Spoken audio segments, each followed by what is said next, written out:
Hello student. तो हम पिछले क्लास में देख रहे थे कि समांतर क्रम संयोजन जो कि आधा बताए थे, तब तक आपका क्या हो गया था, लाइट कट गया था, जिस वजह से उसके आगे आपको नहीं मिला। चलिए तो आज उसके आगे चलते हैं। आगे क्या है कि हमने समांतर क्रम संयोजन को देख लेता है किस तरह से जोड़ा गया है, और उसके बाद इसके डिफिनेशन को भी देख लिया गया था। बस इसको प्रूफ करना था। चलिए तो फटाफट करते हैं। ये हो गया हमारा प्लस और ये हमारा आ गया माइनस, ये वोल्ट है। अब हम जब चलेंगे ओम के नियम से, किसके नियम से चलेंगे? ओम के नियम से। अगर आप इसके पिछले वीडियो नहीं देखे तो डिस्क्रिप्शन में लिंक है, वहां से आप देख सकते हैं। सबसे पहले उसी को देखिएगा, उसके बाद ही आपको ये समझ में आएगा। तो ओम के नियम से चलेंगे तो ओम के नियम क्या कहता है? R बराबर V बटे I। तो क्या हम लिख सकते हैं I बराबर V बटे R। तो अब हम लिखेंगे प्रतिरोध किसके लिए? R1 के लिए। प्रतिरोध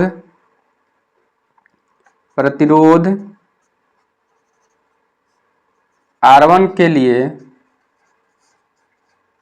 प्रतिरोध R1 के लिए विद्युत धारा I1 बराबर क्या हो जाएगा? V बटा R1 हो जाएगा, क्योंकि वोल्टेज क्या है इसमें? इक्वल है, यानी कि सभी प्रतिरोध एक बिंदु से मिले हैं और सभी प्रतिरोध के दूसरा बिंदु दूसरे बिंदु से मिला हुआ है। इसका लिए वोल्टेज क्या है? समान, लेकिन धारा क्या हो रहा है? इसमें बढ़ रहा है। उसी प्रकार से प्रतिरोध R2 के लिए विद्युत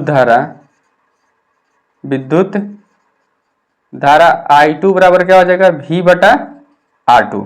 उसी प्रकार से प्रतिरोध R3 के लिए भी हो जाएगा।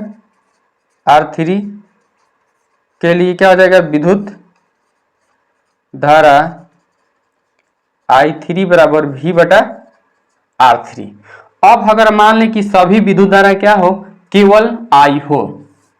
यदि कुल विद्युत धारा क्या हो?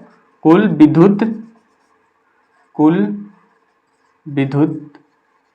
धारा I हो तो कुल विद्युत धारा अगर I होगा तो सभी I जुड़ जाएगा।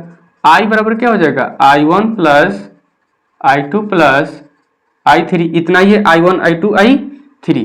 तो I बराबर क्या हो जाएगा? I बराबर क्या देखा है? V बटा में R, V बटा R। I1 के लिए V बटा R1 प्लस V बटा R2 प्लस V बटा R3।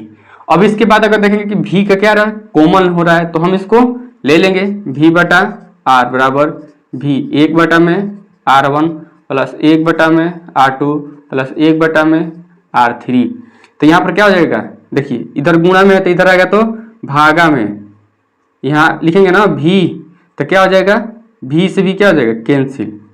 यहाँ V से भी कैंसिल। तो 1 बटा में R बराबर 1 बटा में R1 प्लस 1 बटा में R2 प्लस 1 बटा में R3।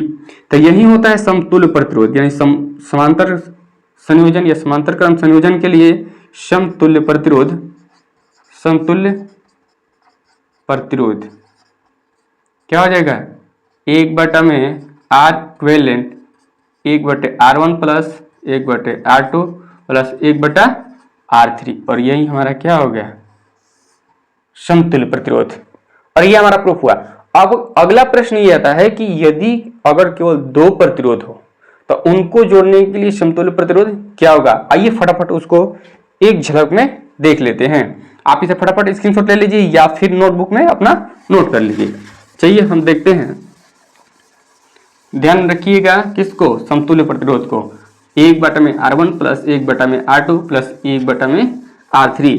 यदि और भी प्रतिरोध हो, आगे और भी उसमें प्रतिरोध जुड़े हो, तो आप आगे बढ़ा सकते हैं, उसमें कितना भी चाहे तो प्रतिरोध को जोड़ सकते हैं। यदि दो प्रतिरोध समांतर क्रम में जुड़े हो तो समतुल्य प्रतिरोध क्या होगा? तो 1 बटा में R इक्विवेलेंट बराबर क्या होगा? 1 बटा में R1 प्लस 1 बटा में R2 दो प्रतिरोध रहेगा तो यही होगा, तो हम लिखेंगे 1 में आर इक्विवेलेंट बराबर क्या हो जाएगा, R1 इंटू R2 हो जाएगा, R1 से R1 गया R2 इंटू 1, तो ये हो गया हमारा R2 प्लस ये R2 से R2 गया R1 बचा तो R1। तो अब यहाँ पे हम लिख सकते हैं इसको पलटने पर, दोनों तरफ पलटने पर, दोनों तरफ पलटने पर अगर पलटेंगे तो क्या आएगा, R इक्विवेलेंट बराबर R1 प्लस R2। हम क्या पहले R1 को लिख सकते हैं, एकदम लिख सकते हैं R1 प्लस R2, और ये हो गया हमारा, अगर दो प्रतिरोध हो तो उसके लिए समतुल्य प्रतिरोध क्या हो जाएगा, R1 प्लस R2 बटा में R1 इंटू R2। चलिए तो आज की क्लास में इतना ही, आगे क्लास में हम लोग इससे आगे देखेंगे।